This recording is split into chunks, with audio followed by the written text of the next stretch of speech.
Okay, Linda Weintraub on for the final section of your Okay, we'll just, of course, the last project is the one that you are most enthusiastic about. I'm sure you're all like that as well. So I've done a lot of writing, but my most recent completed book is not yet published. And I would like to show you it's ready to go. Whoops, here we go.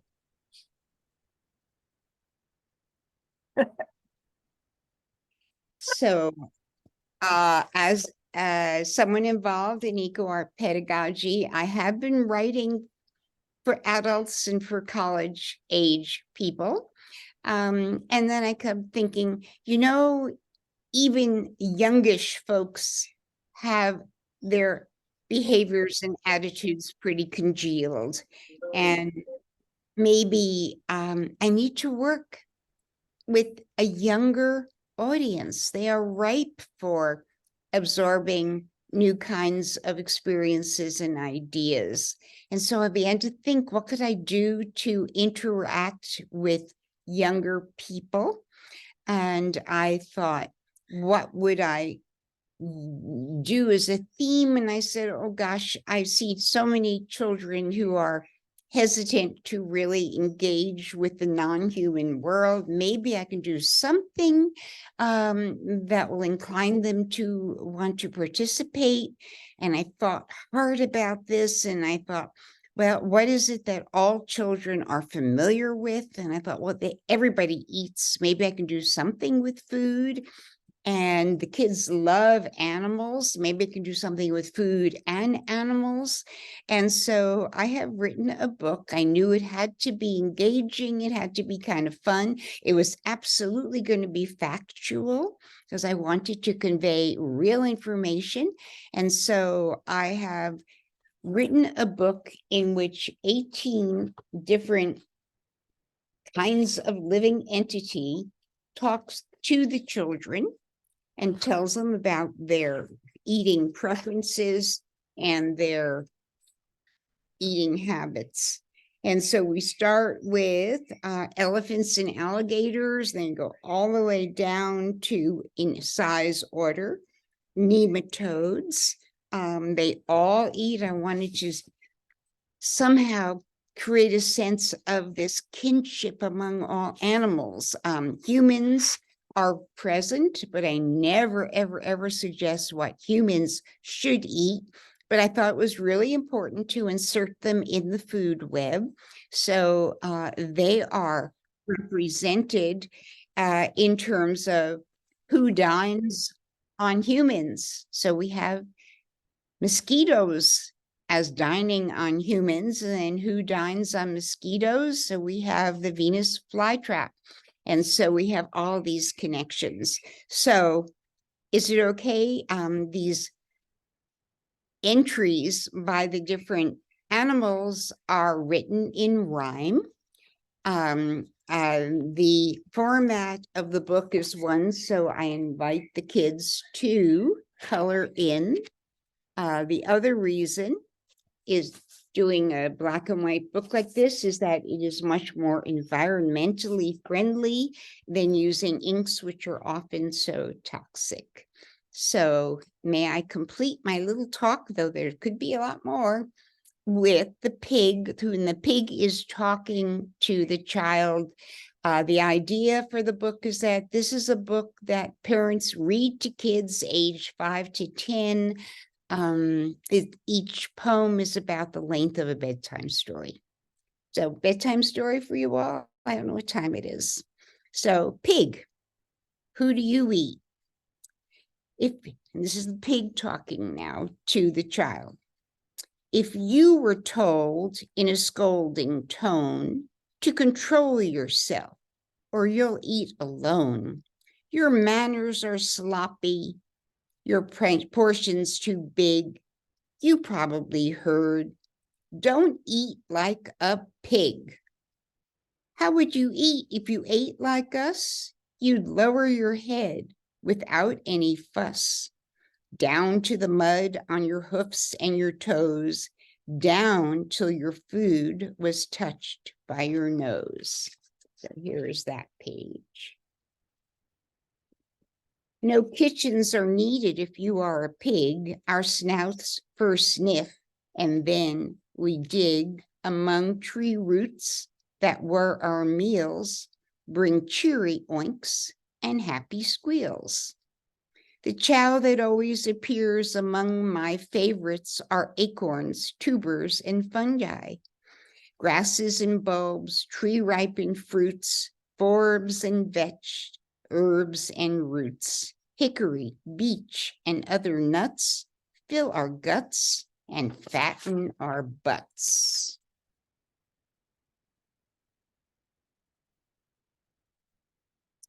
On farms, we're fed just grain from a bag, served twice each day. It's a dreary drag. This endless, joyless, tasteless meal would even make your piggy bank squeal. While a weed in the wild always refreshes, pigs also enjoy your meal excesses. Leftover foods you'll recognize like pasta, potatoes, and pizza pies. We'll eat like pigs for our midday snack if we're fed some pancakes that slid off a stack, broccoli stems and gingerbread with remnants of jam that was thickly spread, leftover stew with carrots and peas, cake that's stale, rotted cheese, oatmeal that's cold, milk that's old, bread never sold, bananas that mold, burgers that fell with the mashed potatoes topped with sauce from ripe tomatoes, kernels that cling to the discarded cob, and ice cream that's melted into a blob. We're always happy when we can devour milk that's curdled and preferably sour. Feed us eggs scorched in a flame too hot, and we'll gorge, burp, and thank you a lot. Ta-da.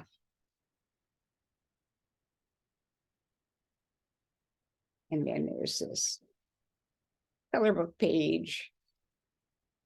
So I worked with an illustrator, and he was given the same task as an illustrator that I took on as a writer, and that is we want to be fun and entertaining, but it's got to be factual. So we diverted from fantasy and cuteness and really went to see if we can give the children something that was substantial to help them appreciate the variety and the sameness among all of us living creatures. So, oh, I've just used half my notes, so time has come to end. But I really welcome your comments and your inquiries and contributions. I know you all are interested in the same things I am, so please do.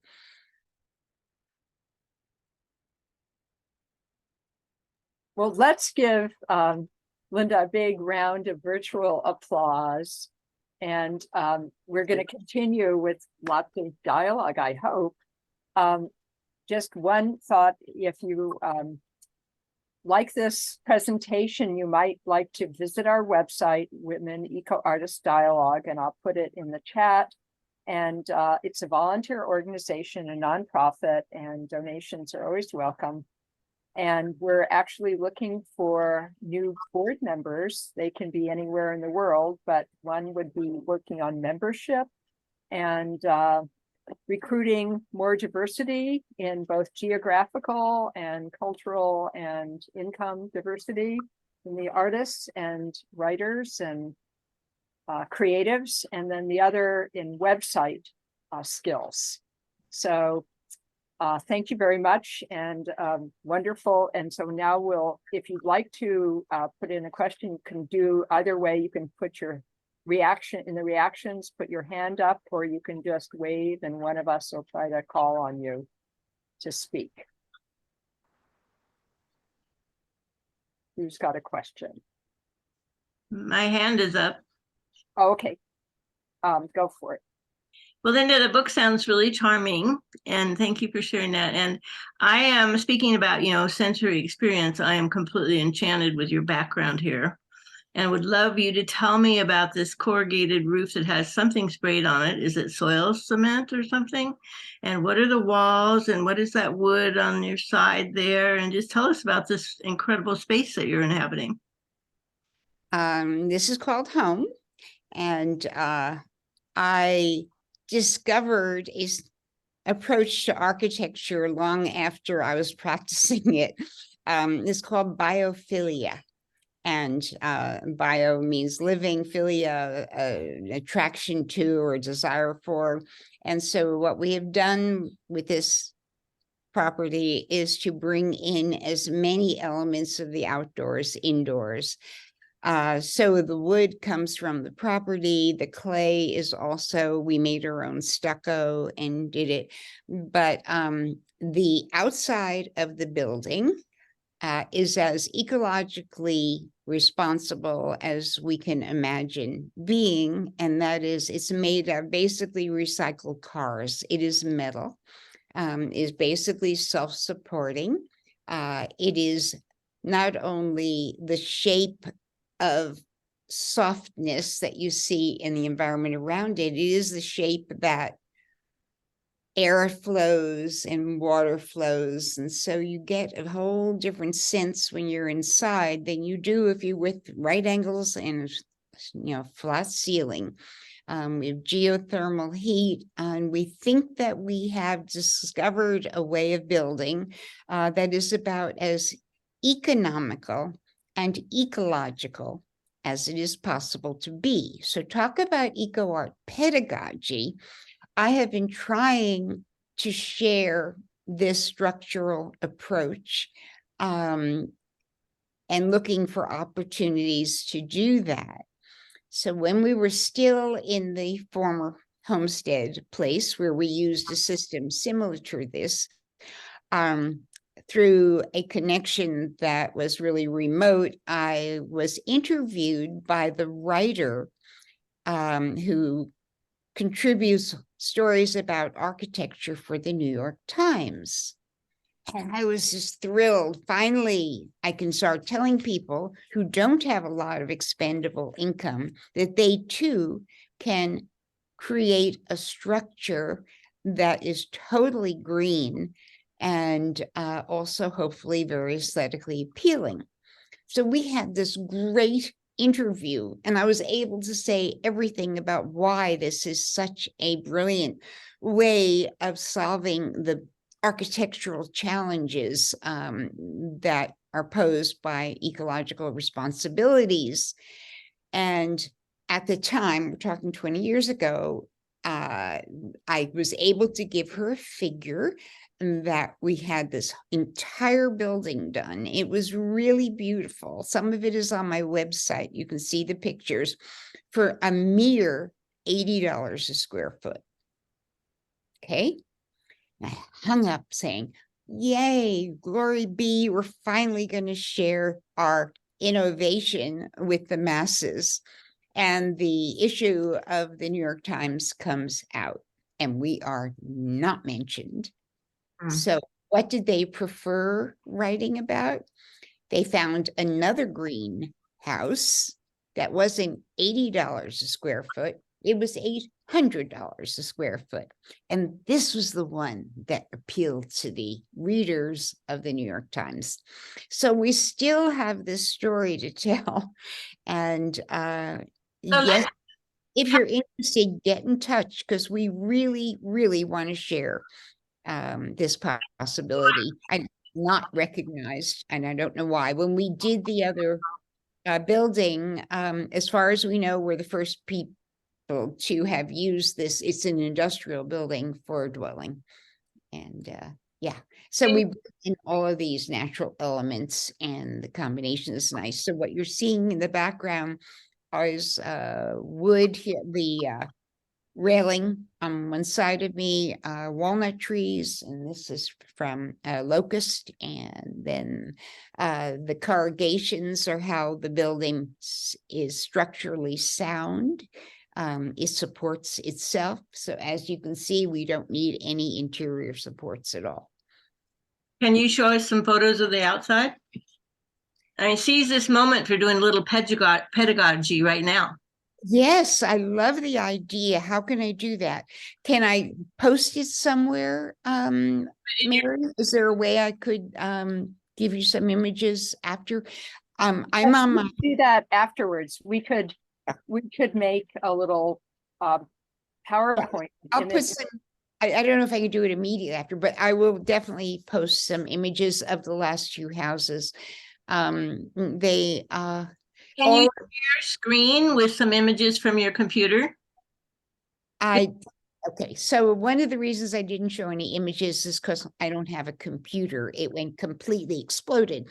So I'm on somebody else's computer today. So ordinarily my answer would have been enthusiastically and instantaneously yes. But we've got this uncomfortable situation here. But I will get it for you. I have them. I just don't have them accessible right now. But is there anything else you'd like to see here? So you're up in a loft right now? This is the second story. Uh-huh. Okay, here, go over to the railing. You want me to do this? Yeah. And how is it insulated on the ceiling? Polyurethane foam. It's whoops, let me get this for you. Okay, are you seeing it now? Yeah. Lovely. Mm-hmm.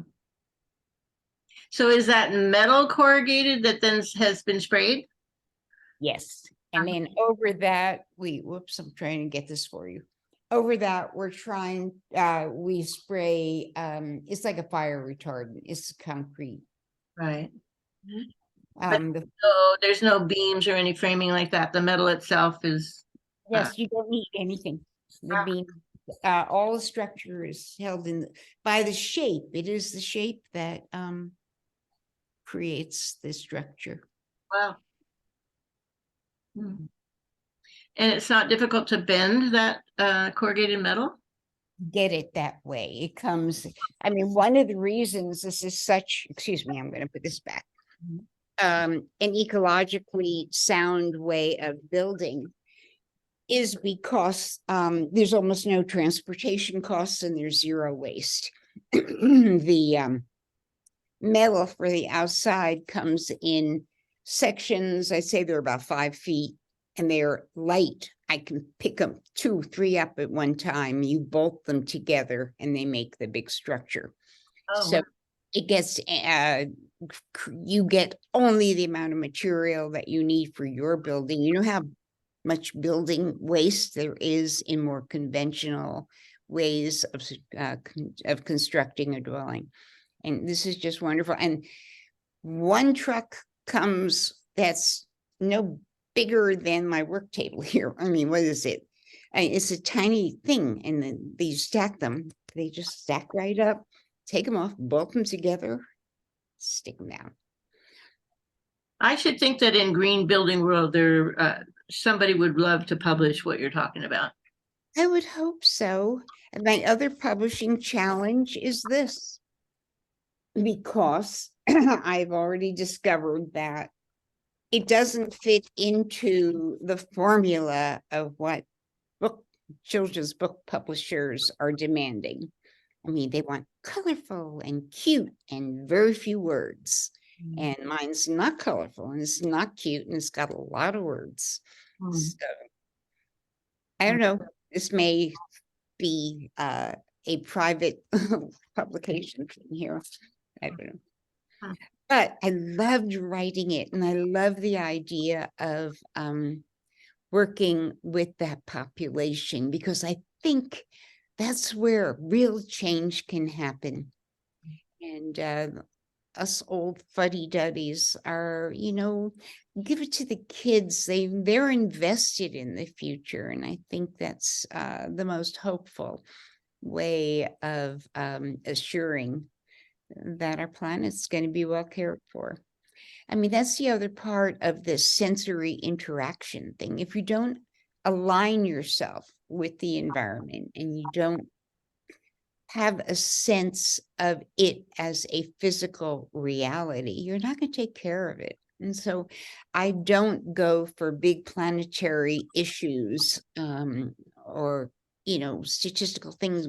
I just, my way of conducting this eco art pedagogy is a person at a time, intimate exchanges, do it through your body, and have it register experientially in a qualitative way, full of emotion, and not the old analytic instrumental way where you provide information. Other people do that. It's wonderful. It's simply not my way.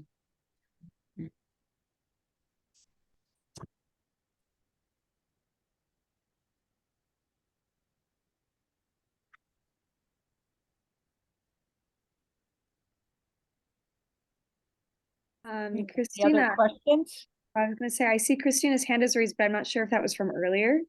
Sorry, that's from earlier. Yeah. Okay.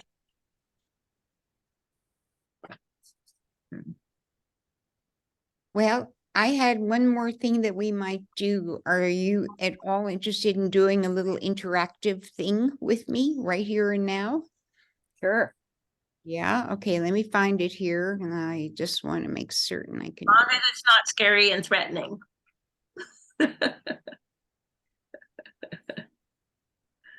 So I call my way of doing it, I mean, let me start backward. When I started writing about all of this interactive kind of experience that seems so essential to environmental consciousness, I realized that we didn't even have any vocabulary to express this kind of interaction. And so I decided we had to invent a word that means personal, bodily, physical, intimate connections with the world around us.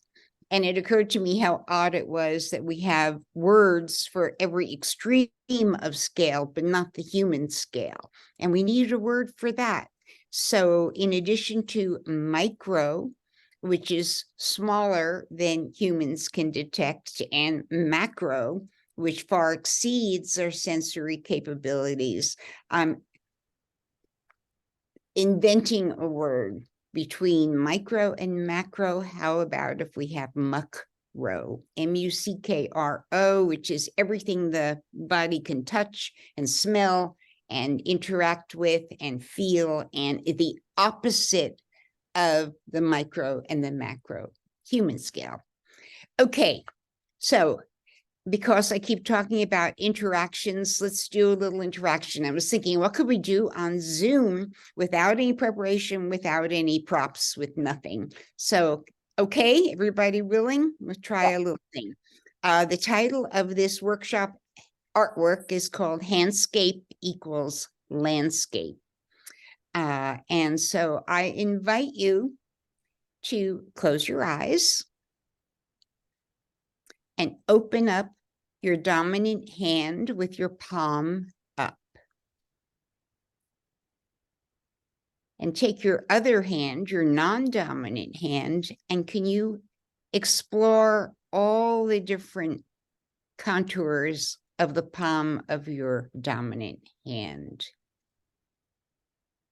Can you go all the way to the outer limits? Gradually come back in toward the center. Are there ridges? Are there rises?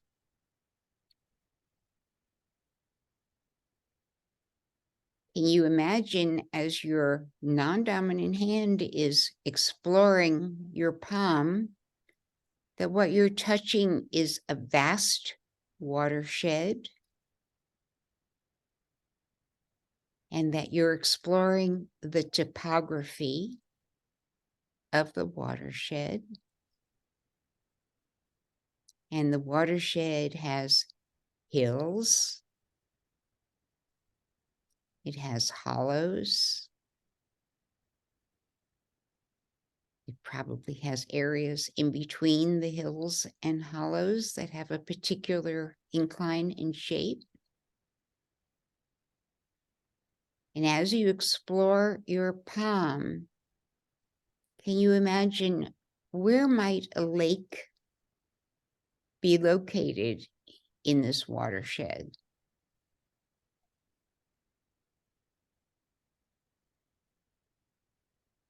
And is there a rivulet or a stream or a river?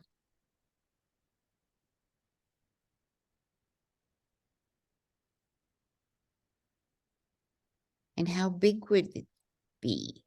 And what shape would it take? And how deep might it be?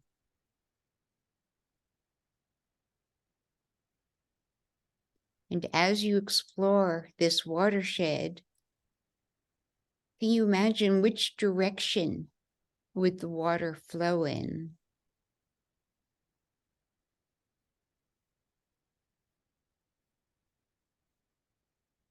Where would it enter?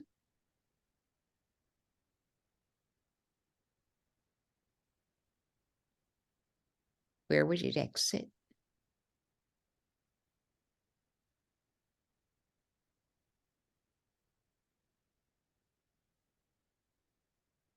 Imagine that you're visiting this watershed and it's the fall equinox. Where would you go to celebrate this celestial event?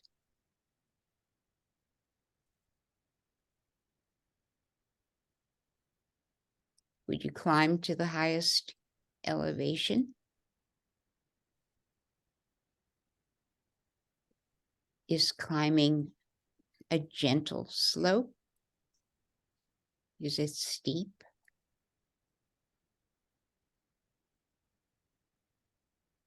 You imagine how the temperature changes as you go from the lowland to the highland.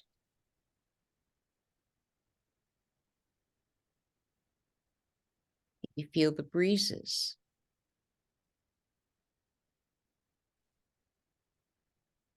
Be conscious of any moisture.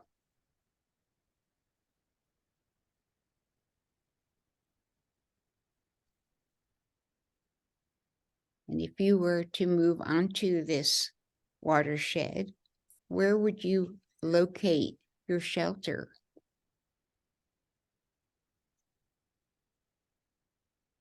Would you want to be high to have a panorama?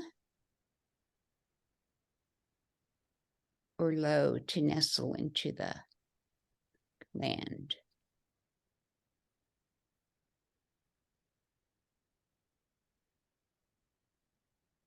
And now, can you give your watershed a name, a fitting name that represents its topography or the way you experience it?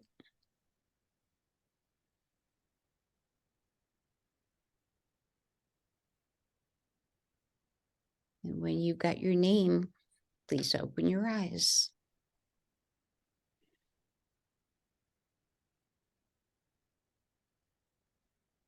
Anybody willing to share the name of their watershed? It'd be great if you all did.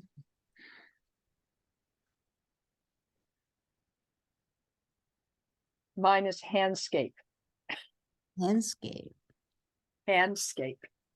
Say, spell that. Handsc. And how did you feel about doing this? Oh, it was a lot of fun. The palm became the lake, and the exit is between the thumb and the finger, and I would dwell about halfway up the thumb. Ah, why? Oh, because it's not up in the wind and not down on the floodplain. Clever. You had a practical reason. Anybody else?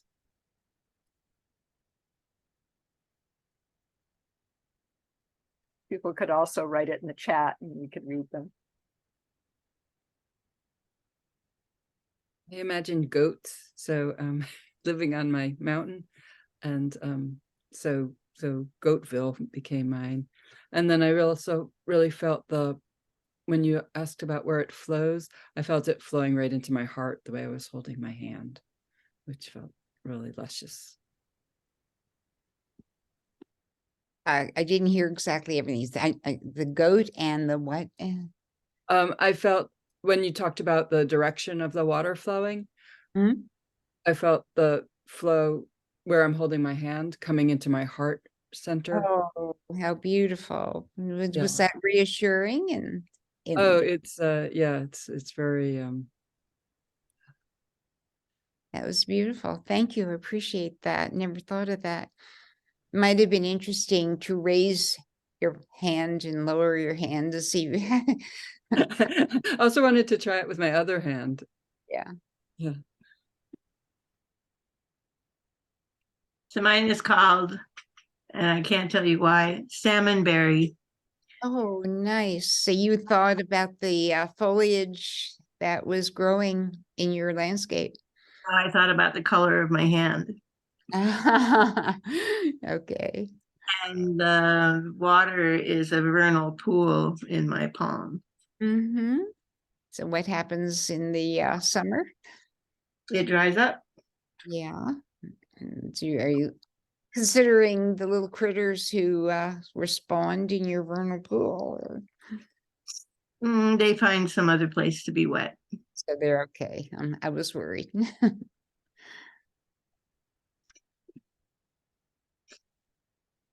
This was such a wonderful activity. I loved it. I love the connection between like yourself and water. That was very beautiful. My word that just popped into my mind was outlook. I think a lot of like the things I was envisioning, I was envisioning so many different perspectives of like looking at the watershed and these different high points and low points and the different vantage points you get from it. So I was kind of thinking of the mental connection with water. So Yeah, one of the things I work with a lot is metaphor. I mean, it's possible to take the tiniest little element and make it into a symbol of something really grand. So I've also done fire workshops and having to do exploring what the physical organism can do to affect the rate of burning. And so I give every student a oversized match. It's about so big. And the idea is to figure out how many ways we have to control the rate of burning. And so it depends on the direction that you hold the match in, and also whether you twirl it or if you want to put some liquid on with your saliva or blow on it. I mean, there are a zillion different ways that we can interact with the flame. But then we talk about, hey, you know what? We can control the rate at which we engage with combustion. And it becomes a metaphor for energy consumption.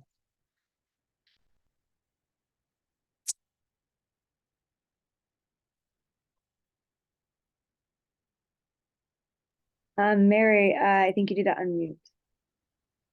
It's commenting on Sergey's. Maybe she'd like to speak about it. She has Finger Lakes, which is Finger Lakes are up in your neighborhood. I did actually think of that, and I thought it was a little silly, but yeah, I live between Cayuga and Seneca Lake, and they're very present in my daily comings and goings. Yeah. But the landscape here is really quite unusual, and we are known for bizarre changes in topography and sudden drops and rises, and then big flat areas. And so it's you can't help but be really conscious of topographies when you're here. Yeah.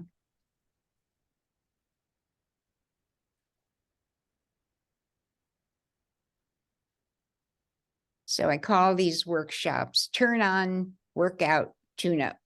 and it has to do with enlivening your body and connecting with it. It's radical to do something like this when we're so comfortable with electronic technologies. And so I have really decided in my life and my career to devote myself to eco art because I think it signals a revolution which is distinct for the 21st century and comparable to the major revolutions that have altered history in the past.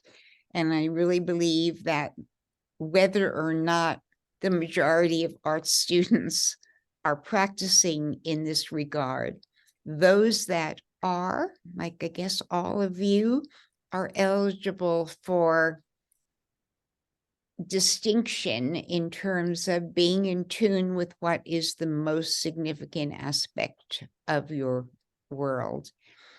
I could keep on talking or I could listen. What would you like?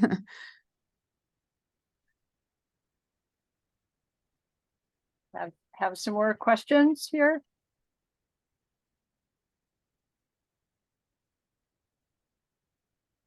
I actually wanted to chime in because hi Linda, hi everybody else.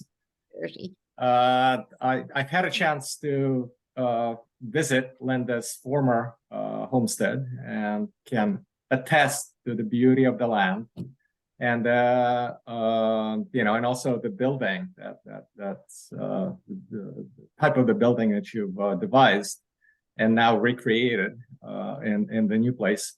But one of the things that I really wanted to sort of speak about is the idea of a local community and who gets to become it and who gets to cultivate it and what are the criteria for who comes together over a potluck or at an art gallery, at an exhibition, or at a school, you know, at a school board meeting.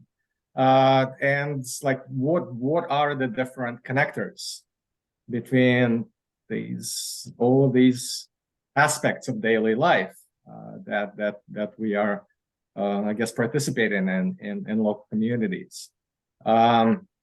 So, you know, you've left a pretty amazing community here in the Hudson Valley, and you know, a lot of the artists were eco artists, and we're sort of on the same page in terms of supporting each other, participating in each other's projects to some extent, and creating new ones. And there was always a sense of connection, support, camaraderie, common interests, and common sort of help that we offered each other. So I'm not 100% sure what is happening in Ithaca. I know that there are some very kind of welcoming spaces, but then when I did visit, it was also very different than Hudson Valley. So yeah, go ahead. Well, I think this is the work we do. We are frankly proselytizers and we are recruiters, and we get out there and we provide opportunities and information.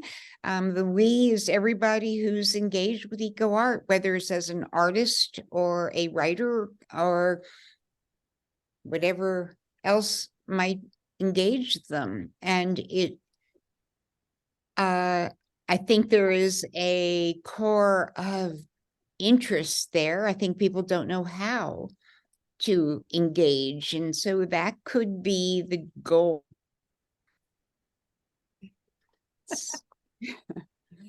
Anyhow, Sergi, you were asking about community? Yeah. Or is Where that you are. so? I think it's the most important thing that we do it individually together. And I keep using as the model, since there is no guide, you know, what do we do that's the right way? And eco-pedagogy is just an more field of operation. And the only way I feel rooted is, does it resemble the way an ecosystem works? And the way the ecosystem works is this tiny little unit affects the next little unit, and that little unit then affects the next, and we end up with a shift that is significant. And so I think having the individual component gather together and become a community force is exactly it. And besides which is joyful to feel connected in that way. And we live in a society where I think we don't have enough of those open opportunities just to dance together and to eat together and to get to know each other in an informal manner. So it's like awakening your body and all the wondrous sensations you can have. The bottom of your feet. When's the last time you talked to the bottom of your feet and said thank you for all the sensations, all the information it's capable of giving you about your world, about moisture and texture and different kinds of temperature? And I mean, it's just a miracle. And we ignore all these opportunities for commitment. So yes, community is togetherness person to person, and it's community togetherness human to non-human. And I think it's so important for us to reach beyond our little sphere of comfort and acquaintances and go exploring. And we explore in the commonplace. We don't have to go exploring into any kind of major exotic realm. There are so many untapped wonders right in our midst. And that's the macro world I'm trying to promote. So please adopt this system of construction and adopt a word in your vocabulary. And I'll feel that my life has been fulfilled. Yeah. But you know, the vocabulary is really interesting. If a word doesn't exist, the awareness doesn't exist. The concept doesn't exist. Our connection doesn't exist. If the English speaker has never felt a need for that word, that's really something for us to ponder. And maybe if we have a word, it will start triggering a consciousness as well.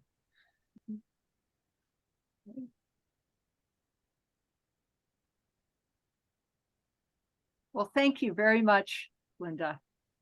I Oh, thank you all for Great. hanging in there. I really appreciate your loyalty. Be in touch. I'm really eager to hear your comments and advice. I love it all. And I am so pleased that you're out there. And I How hope we work. would you like people to contact you? Through your website? My email is on the website, and I welcome anybody to write. I really want to be in touch. Yeah. Reach out, embrace you all. Thank you. Big hug if we were together. All right. Well, on behalf of Weed and everybody who's here, thank you very much. Thanks. You. Bye. Bye. Thank you. Thanks so much. Hope to stay in touch. Absolutely. Thank you. Nolene, stay in touch with all of us. I hope. Yeah. Good luck to you. And you can influence your fellow students. Whoops. Mary, are we sending out a MailChimp for artist presentations? We should, yeah. Are you hearing me? Yes, let me turn the recording off.